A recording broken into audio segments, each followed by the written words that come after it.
They didn't check his name. They just looked at Dylan Mitchell. Plain white shirt, worn sneakers, nervous energy radiating from every step, and decided he didn't belong in Sterling's, Chicago's most exclusive restaurant. But Dylan wasn't there to belong. He was there to survive another night of double shifts and crushing student debt. The February wind cut through downtown Chicago like a blade. Dylan pulled his thin jacket tighter as he hurried down Michigan Avenue, breath forming small clouds in the freezing air. At 24, he'd mastered stretching every minute, every dollar. Between double shifts at Sterling's and online chemistry classes, sleep was a luxury he couldn't afford. But tonight felt different. Tonight he needed to be sharp. Sterling's rose before him like a monument to old-world elegance, its burgundy awning promising experiences that cost more than Dylan made in a month. The restaurant had anchored this corner for decades, where Chicago's elite sealed deals over aged whiskey. Marcus, the floor manager, barely looked up as Dylan pushed through the staff entrance. "You're late, Mitchell." "Sorry, Marcus. The L was delayed." "I don't need excuses. Section 12 tonight." Marcus raised his eyes, expression serious. "And Dylan, be invisible. We have special guests." The way Marcus said special guests made Dylan's stomach tighten. Special guests meant men in expensive suits who spoke in low voices, private dining rooms with closed doors, clientele who expected absolute discretion. Dylan changed quickly, trading street clothes for Sterling's uniform crisp white shirt, black slacks, the invisibility cloak of fine dining. Professional, forgettable, invisible. The main dining room hummed with evening energy. Crystal chandeliers cast warm light across white tablecloths. Soft jazz drifted from the piano. The air was thick with a truffle risotto and herb-crusted lamb, but beneath it all, Dylan detected something else: tension. He'd always had an unusually acute sense of smell, a trait his father used to call his superpower. Dr. Samuel Mitchell had been a toxicologist who taught Dylan to identify substances by scent alone. "The nose knows, Dylan," he'd say. "Most people live only half aware of what surrounds them. But if you pay attention, the world tells you its secrets." That was before the accident, before Dylan found himself alone with mountains of debt and dreams that felt like fantasy. The evening unfolded with familiar rhythm until the front door opened, bringing cold air and an immediate shift in atmosphere. 3 men entered, and conversations seemed to dim around them. Alexander Kane commanded attention effortlessly, perhaps 40, tall and solid, with silver-streaked hair and a charcoal suit that screamed custom tailoring. His presence carried the confidence of someone accustomed to being obeyed. Kane was accompanied by 2 others, a younger man whose eyes never stopped moving, and an older gentleman with silver hair and a face that suggested smiles were rare. "Mr. Kane, welcome back." Giovanni, Sterling's owner, materialized from the back. "Your usual table is prepared. The private dining room." "Of course. You're serving them tonight," Marcus said quietly, his hand on Dylan's shoulder. Dylan's stomach dropped. "Marcus, I've never worked the private rooms." "You're capable. Dylan, just remember what I said. Be invisible. See nothing. Hear nothing." The private dining room was soundproofed, elegant dark wood paneling, oil paintings, a single table set with Sterling's finest china. The men were already seated when Dylan entered. "Good evening, gentlemen. I'm Dylan, and I'll be serving you tonight. May I start with something to drink?" Kane looked up, blue eyes assessing Dylan with intensity. Then Kane smiled, practiced but not quite reaching those calculating eyes. "The Macallan 25, 3 glasses, still water, not sparkling." "Excellent choice, sir." In the wine cellar, Dylan located the Macallan, worth more than his monthly rent. Back in the private room, a 4th man had arrived. Younger than the others, with sharp features and hands that drummed constantly. Nervous energy radiated from him. "Ah, the whiskey," Kane said. "Marcus, this is 25-year Macallan." Marcus, the nervous one, barely glanced at Dylan as he presented the bottle for approval. Following protocol, Dylan opened it, poured a small amount into Kane's glass, and waited. This was when it happened, ladies. As Dylan leaned forward to pour, a scent reached his nostrils. Subtle, almost imperceptible beneath the whiskey's complex notes, but unmistakably there, a faint metallic bitterness, like crushed almonds mixed with something chemical. Sharp. Wrong. His father's voice echoed in memory. Cyanide has a distinctive smell. Dylan, bitter almonds. Most people can't detect it, but about 40% have the genetic ability. If you ever smell that, trust your instincts. Time slowed. Kane's hand reached for the glass, lifting it toward his lips. The others watched, waiting for approval. Dylan stood frozen, mind racing through impossible calculations. If he said nothing, Kane would drink. If Dylan's nose was right, Kane would be dead within minutes. If he spoke up, he'd be accusing someone of attempted murder, inserting himself into something that could follow him home. But if he did nothing and watched a man die, he'd never forgive himself. The glass touched Kane's lips. "Sir." The word burst from Dylan before he could stop it. His hand jerked forward, and the bottle tipped, sending whiskey splashing across the white tablecloth like blood. Sometimes the difference between life and death comes down to a single moment of courage. Sometimes survival means choosing truth over safety, and sometimes saving one life means risking everything you've built. If you're ready to discover what happens when an ordinary person faces an impossible choice, subscribe to Heart Stories, where every heartbeat tells a story of courage and standing up when it matters most. The whiskey spread across the pristine tablecloth like spilled blood. Kane had pulled back instinctively, the glass still in his hand, untouched. The other men jumped to their feet, brushing droplets from expensive suits, faces twisted with anger. "What the hell?" Marcus's voice cracked with fury. "Are you insane?" "I apologize, gentlemen," Dylan stammered, grabbing napkins and dabbing uselessly at the spreading stain. His hands shook, not entirely from nerves. "I'm incredibly sorry, babe. Please let me get fresh linens in another bottle." "Relax, Marcus." Kane's voice cut through the chaos, calm and controlled. He studied Dylan with those penetrating blue eyes, thoughtful rather than angry. "Accidents happen." Kane picked up the contaminated glass, holding it to the light. "Although this bottle seems fine otherwise. Shame to waste 25-year whiskey." "No." Again, the word escaped before Dylan could censor himself. 3 pairs of eyes fixed on him. I believe I saw something floating in the bottle. Sir, cork fragments, perhaps. Given the quality, I prefer to bring a fresh bottle." Kane set the glass down slowly. "How conscientious, Vincent. What do you think? Should we trust our server's dedication to quality?" Vincent, the older man with the hard face, stared at Dylan with open suspicion. "I think we should examine this bottle more carefully. The temperature in the room dropped 10 degrees. That won't be necessary." Marcus Chen, Sterling's manager, appeared in the doorway. "I apologize for the disruption, Mr. Kane. Dylan is reliable, but everyone has difficult nights."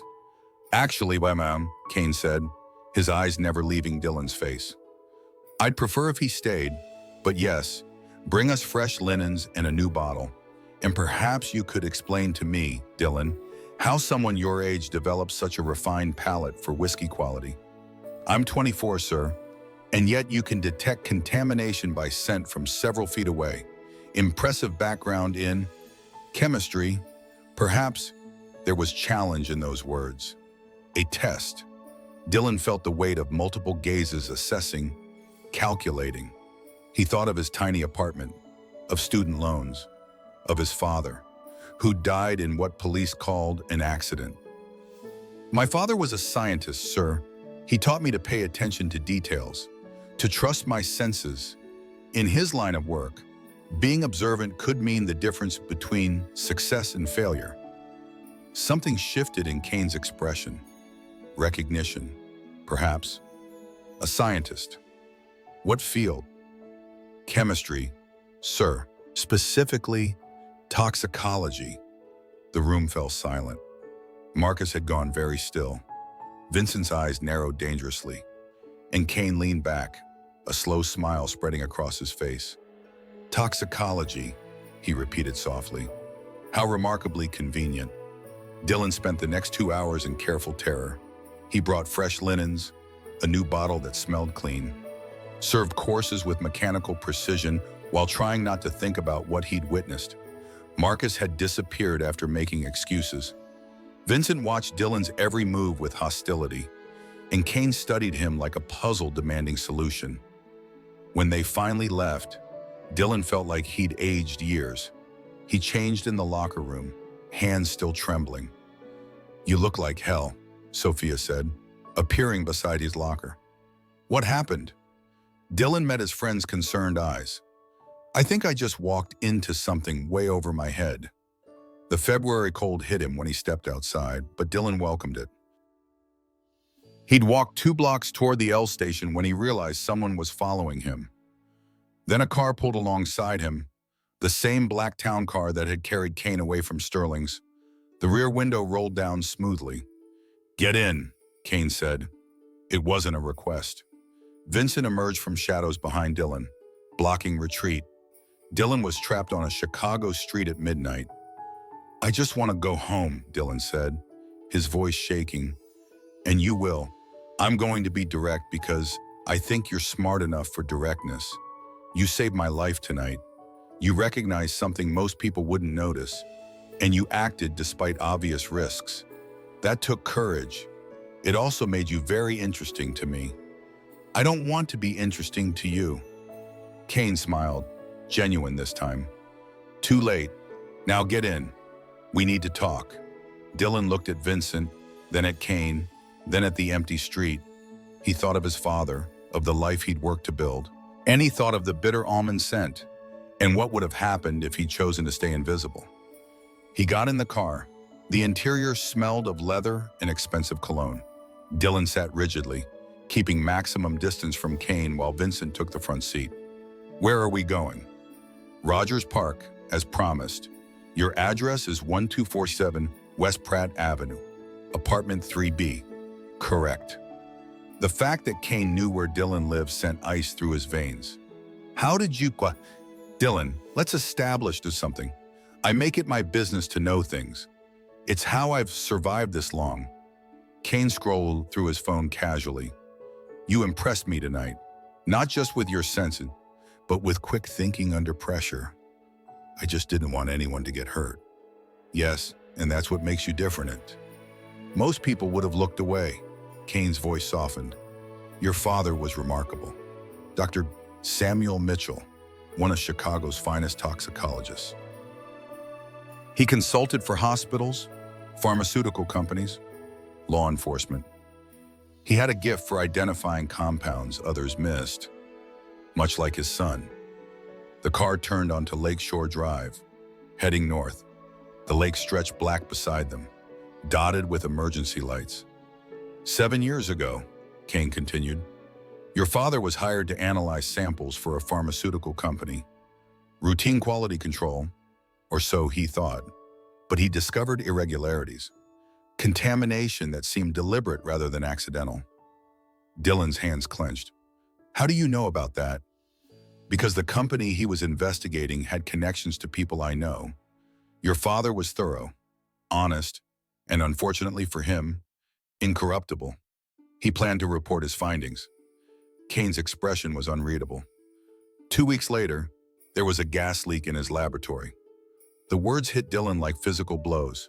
He'd suspected for years, but hearing it confirmed made his stomach turn. "You're saying someone killed him because he found evidence of contamination." "I'm saying that in my world, people who know too much often face unfortunate accidents. Your father was a good man who stumbled into a bad situation. Tonight, history nearly repeated itself." The car pulled up outside Dylan's building.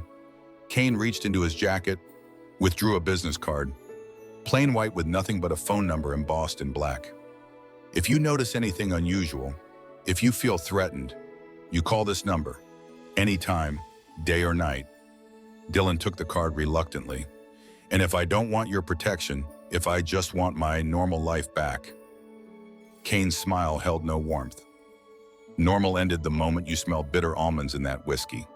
The question now isn't whether you're involved, it's how you choose to navigate that involvement. Understanding someone's pain doesn't excuse their actions, but it can explain their choices. Dylan was learning that survival sometimes means accepting help from unexpected places, even when that help comes with strings attached. The world rarely offers clean solutions, only complicated ones that require courage to navigate. 3 weeks passed in strange limbo. Dylan continued classes, started working at a quiet cafe in Lincoln Park, far from Sterling's dangerous memories. But his other life continued in parallel, marked by Kane's encrypted phone and updates from another world. The phone buzzed regularly with information Dylan wasn't sure he wanted. Marcus Delacroix had vanished the night after the incident, leaving behind an empty apartment and financial records showing payments from offshore accounts. The whiskey analysis confirmed Dylan's instincts, lethal cyanide, carefully mixed to be undetectable. But Kane's investigation had uncovered something else, a connection that made Dylan's blood run cold. The offshore payments to Marcus traced back to Meridian Industries, the same pharmaceutical company that had hired Dr. Samuel Mitchell 7 years ago, the same company whose contaminated samples had led to his father's death. On a gray March afternoon, Dylan received a message that changed everything. We found him. Come to the warehouse. It's time. The warehouse in Humboldt Park felt different that day, charged with tension and purpose. Kane, Vincent, and 2 other associates filled the main floor, and in a chair at the center, looking exhausted and defeated, sat Marcus Delacroix. Dylan, Marcus said when he saw him, his voice heavy with resignation. I'm sorry for everything. Tell him, Kane commanded, his tone leaving no room for evasion. Marcus's story spilled out in broken pieces. He'd accumulated gambling debts, made poor decisions that left him vulnerable. Meridian's people had approached him 6 months ago with an offer information about Kane's activities in exchange for money and debt forgiveness. It seemed harmless at first, just business intelligence. But then they'd ask for more. Access to schedules, details about security protocols, information about private meetings. By the time Marcus realized what he'd become involved in, extraction seemed impossible. The whiskey was supposed to make Alexander sick, Marcus insisted, his eyes pleading. Not kill him, just uncomfortable enough to postpone the meeting. They told me it was a harmless compound that would only cause brief illness. And you believe that? Vincent's voice was ice. I swear it's true. When Dylan prevented him from drinking, I realized how wrong I'd been. That's why I ran. Not from guilt over attempted murder, but from fear of what I'd accidentally facilitated. Dylan studied Marcus's face, trying to separate truth from desperate lies. The safe house you mentioned, was that real? Real. I set it up months ago when I first realized how dangerous this situation was becoming. I wanted an escape route, somewhere even Meridian's people couldn't find me. Kane was silent for a long moment, his expression unreadable. I believe you didn't intend the outcome, he finally said. But intentions matter less than actions. You provided information that enabled someone to target me. What happens now? Dylan asked quietly. Now Marcus provides everything he knows about Meridian's operation. Names, contacts, methods of communication, payment structures. He cooperates fully. Kane's gaze never left Marcus's face. And then he disappears. New city, new identity, new life. It was exile, not execution. Mercy more than many would have offered. What about Meridian? Dylan pressed. They orchestrated all of this. The attempt on you, the manipulation of Marcus. And 7 years ago, what happened to my father? Kane turned to Dylan, something new flickering in his expression. Respect mixed with concern. Richard Blackwood will face accountability. Not through courts that can be bought, but through other channels. His business relationships will deteriorate. His operations will face unexpected complications. That's not enough, Dylan said, surprised by the steel in his own voice. Perhaps not, but it's what's possible without destroying yourself in the process. Dylan, you have a choice. You can continue down this path, seeking more direct forms of justice, and likely lose everything you've worked for. Or you can accept that sometimes accountability takes forms different than we'd prefer. It wasn't the dramatic confrontation that Dylan had imagined. No courtroom revelation, no confession, no clear victory, just the messy reality of a world where justice was complicated and revenge carried too high a price. But Kane wasn't finished. He pulled out an envelope, slid it across the table. Inside is information about opportunities, research laboratories that would value your particular talents, legitimate opportunities, no strings attached. Dylan opened the envelope with trembling hands, saw official documents, research positions, a path forward purchased with the currency of dangerous knowledge. Why help me like this? Because you saved my life without hesitation. Because you have integrity in a world that usually punishes such qualities. And because your father deserved better than what happened to him, I can't undo that injustice. But I can ensure his son has the opportunities Samuel Mitchell wanted for him. As spring arrived, Dylan's life began transforming. The research position at Northwestern's chemistry department offered him the chance to use his abilities legitimately, detecting contaminants in pharmaceutical compounds. He never saw Marcus again, though Vincent mentioned he'd relocated to Portland under a new name. But the real revelation came 3 months later, when Dylan received an encrypted message that made his hands shake. Richard Blackwood's pharmaceutical empire was indeed crumbling, but not from Kane's subtle manipulations. A federal investigation had uncovered systematic contamination of chemical supplies, evidence of deliberate poisoning designed to eliminate whistleblowers. The investigation had been triggered by an anonymous tip containing detailed forensic evidence. Evidence that could only have come from Dr. Samuel Mitchell's hidden research files. Dylan's father hadn't just discovered the contamination. He'd documented everything, created a comprehensive case file, and hidden it where only someone with his specific knowledge could find it. Kane's people had located the files in a safety deposit box registered under Dylan's social security number. The encrypted phone buzzed with a final message from Kane. Your father's legacy lives on through your work. The truth has its own timeline, but it always emerges. Use your gifts wisely. Dylan read the message while standing in his new laboratory, surrounded by equipment that would help him protect others from the kind of contamination that had claimed his father's life. He thought about justice, about patience, about the difference between revenge and righteous action. Sometimes the most powerful form of justice isn't dramatic confrontation, but quiet persistence. Sometimes survival means accepting that the world is complicated and that good people must navigate it carefully. Dylan was learning that courage isn't just about single moments of bravery, but about the daily choice to use your gifts in service of truth, even when that path is difficult and the victories are smaller than you'd hoped for. The federal courthouse in downtown Chicago buzzed with unusual energy on a Tuesday morning in late April. Dylan sat in the witness waiting area, his hands steady for the first time in months. After weeks of preparation with federal prosecutors, today he would finally tell the complete truth about his father's death and the conspiracy that had nearly claimed Alexander Kane's life. The investigation had moved faster than anyone expected. Dr. Samuel Mitchell's hidden files contained 7 years' worth of evidence-contaminated samples, falsified test results, and detailed documentation of Meridian Industries' systematic poisoning of whistleblowers. What started as one company's corruption had revealed a network spanning multiple pharmaceutical firms. But Dylan's testimony would be different, personal, the human cost of corporate conspiracy. Mitchell, you're up, said Agent Sarah Chen, the FBI investigator who'd spent weeks preparing him. Remember, just tell the truth. Let the evidence speak. Dylan walked into the courtroom and saw familiar faces in the gallery. Kane sat in the back row, his presence both reassuring and complicated. Vincent was there too, along with several people Dylan didn't recognize.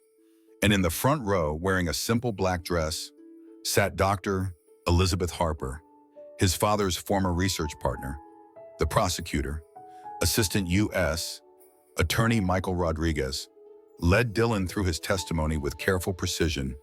The night at Sterling's, his recognition of the cyanide, the connection between Marcus Delacroix and Meridian Industries. The courtroom listened in absolute silence as Dillon described smelling death in that whiskey glass. Dr. Mitchell taught you to identify chemical compounds by scent, Rodriguez said. Was this unusual training for a child? He said the world was full of invisible dangers, Dillon replied, that most people lived only half aware of what surrounded them. He taught me to pay attention because knowledge could save lives. And on the night in question, that knowledge did save a life. Yes, sir. The defense attorney tried to undermine Dillon's testimony during cross-examination. She suggested his identification was unreliable, that stress could have affected his judgment, that he had financial motivations for cooperating with Cain, but Dillon had spent months preparing for these attacks. He answered each question calmly, sticking to facts, letting the evidence speak for itself. The breakthrough came when Rodriguez introduced Dr. Mitchell's hidden files, page after page of meticulous documentation, chemical analyses, correspondence showing how Meridian had systematically targeted scientists who discovered their contamination schemes. These files were hidden for 7 years. Rodriguez explained to the jury, Dr. Mitchell knew his life was in danger, so he created an insurance policy, evidence that would survive even if he didn't. Richard Blackwood, seated at the defense table, had shown no emotion throughout the trial. But when prosecutors displayed photos of the contaminated laboratory where Dr. Mitchell died, his composure finally cracked. For just a moment, his mask slipped, revealing the calculating coldness beneath. Dillon watched that moment and felt something shift inside himself. Not satisfaction exactly, but a sense of completion. His father's death had meaning. The truth was finally being heard. The jury deliberated for 2 days before returning with the guilty verdicts on all counts: conspiracy, racketeering, multiple counts of homicide. Blackwood would spend the rest of his life in federal prison, and Meridian Industries faced billions in criminal and civil penalties. But the real victory came afterward, in the courthouse hallway, when Dr. Harper approached Dillon with tears in her eyes. "Your father would be so proud," she said, embracing him. "Samuel always said you had the makings of a great scientist, but more importantly, you have his courage." Cain appeared beside them, his expression softer than Dillon had ever seen. "It's over," Cain said simply. "Blackwood's network is finished. You can have your normal life back." Dillon looked at this complicated man who'd become an unexpected ally. "What about you? What happens now?" "I return to legitimate business, and I make sure young scientists like yourself have the resources to continue their father's work."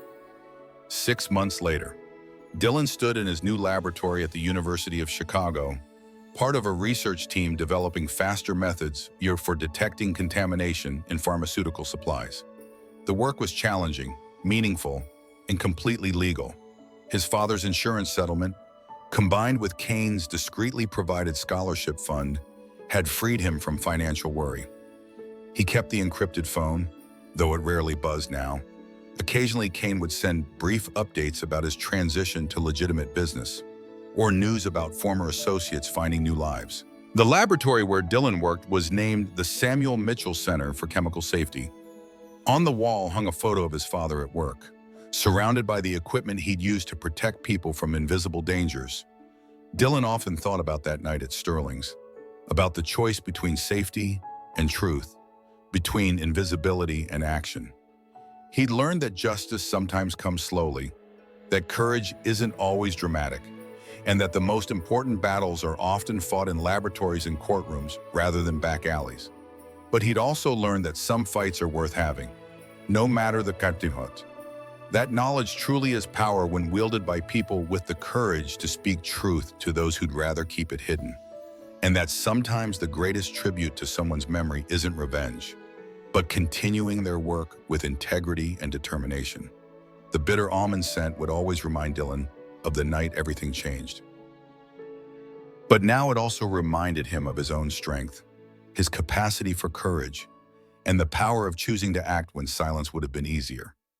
2 years after the trial, Dylan received an invitation that made him pause in the middle of his morning coffee.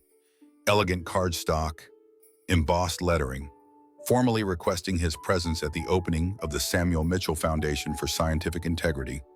The ceremony would be held at the University of Chicago, in the building where his father had once taught. Kane had kept his promise in ways Dylan hadn't expected. The foundation occupied an entire floor of the chemistry building, with state-of-the-art equipment for detecting pharmaceutical contamination and training programs for young scientists. But more than that, it had become a beacon for whistleblowers and researchers facing pressure to hide inconvenient truths. "Your father would have loved this," Dr. Harper said as they toured the facilities together. She'd become the foundation's first director, bringing decades of experience and an uncompromising commitment to scientific integrity. Sam always said that knowledge without courage was just expensive ignorance. Dylan smiled at that. His father's voice seemed closer here, in laboratories filled with the tools for discovering truth and the resources to protect those who found it. The evening ceremony drew an impressive crowd. Federal prosecutors who'd worked the Meridian case, scientists from pharmaceutical companies now operating under much stricter oversight, and families of other whistleblowers who hadn't survived their encounters with corporate retaliation. Kane spoke that evening, his words carefully chosen but genuinely felt. He talked about second chances, about the obligation of those with power to protect those who serve truth over profit. "Some debts can only be paid forward," Kane said, his eyes finding Dylan in the audience. Dr. Samuel Mitchell died protecting people he'd never meet from dangers they'd never know existed. His son carried on that work, despite enormous personal risk. The least we can do is ensure future generations have the tools and support they need to continue that mission. After the ceremony, Dylan found himself on the building's roof deck, looking out over the campus where his father had spent his career. The Chicago skyline sparkled in the distance, and somewhere in those lights were people whose lives had been saved by contamination detection systems Dylan's research had helped develop. "Regrets?" Kane asked, joining him at the railing. Dylan considered the question. 2 years ago, he'd been a struggling student working double shifts just to survive. Now he was Dr. Dylan Mitchell, PhD in analytical chemistry, published researcher, and recipient of the American Chemical Society's Award for Public Service. "None," Dylan said. "Well, maybe one. I wish my father could have seen this." Kane smiled. "I think he can." They stood in comfortable silence, watching the city lights. Dylan thought about all the people down there living their lives, unaware of the invisible protections that kept them safe. Chemical detection systems in water supplies, contamination monitoring in pharmaceuticals, safety protocols in laboratories that bore his father's name. "I've been thinking about something," Dylan said, and the night at Sterling's, when I smelled the cyanide, I had a choice to make in about 3 seconds. Speak up or stay silent, risk everything or protect myself. And you chose courage. I chose truth. But here's what I've realized. It wasn't just one choice. Every day since then, I've had to make the same choice again. In the laboratory, in my research, in how I use the resources you've provided. The choice between safety and integrity." Kane nodded slowly. "And what have you learned from making that choice repeatedly?" "That courage isn't a single act. It's a practice, and that the most important thing isn't whether you're afraid when facing that choice. It's what you do despite the fear." A year later, Dylan was invited to speak at his old high school's graduation ceremony. Standing at the podium, looking out at young faces about to make their own choices about what kind of life to build, he thought about what he wanted them to know. 7 years ago, I lost my father to people who valued profit over truth," he told them. "But I learned that the best tribute to someone's memory isn't holding on to grief. It's continuing their work with integrity and determination." He talked about the importance of paying attention to the world around them, about developing skills that could protect and serve others, about having the courage to speak truth even when it's dangerous or inconvenient. You'll face moments when you have to choose between what's easy and what's right. Dylan continued, between protecting yourself and protecting others, those choices will define who you become. Choose wisely, but don't choose alone. Find mentors who share your values. Build communities that support truth-telling. After the ceremony, a young woman approached him with questions about chemistry programs. She was Latina, working class, the first in her family to consider college. She reminded Dylan of himself at that age, hungry for knowledge but uncertain about how to pursue it. The Samuel Mitchell Foundation has scholarship programs, Dylan told her, pulling out a business card. And we're always looking for students who understand that science isn't just about discovery, it's about service. That evening, Dylan visited his father's grave for the first time in months. The headstone was simple granite, but someone had left fresh flowers. I found my purpose, Dad, Dylan said quietly, not just in the work, but in making sure other people can do this work safely. Making sure no one else loses their father to people who think truth is negotiable. The wind carried his words away, and Dylan allowed himself to believe they'd been heard. Walking back to his car, Dylan's phone buzzed with a text from one of his graduate students. They'd detected contamination in a new pharmaceutical compound, potentially saving thousands of people from harmful side effects. Dylan smiled, thinking about invisible victories and quiet heroes, about the power of systems designed to protect truth-tellers and the importance of work that saves lives without fanfare. The bitter almond scent that had changed his life now served a different purpose.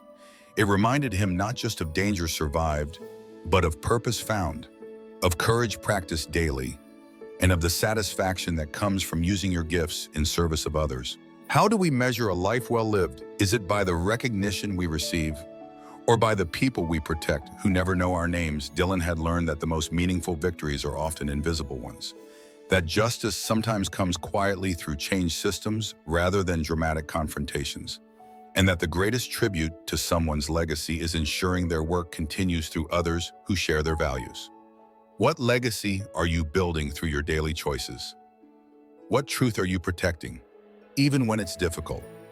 Subscribe to Heart Stories for more tales of quiet courage, invisible heroes, and the power of choosing truth over safety, one decision at a time.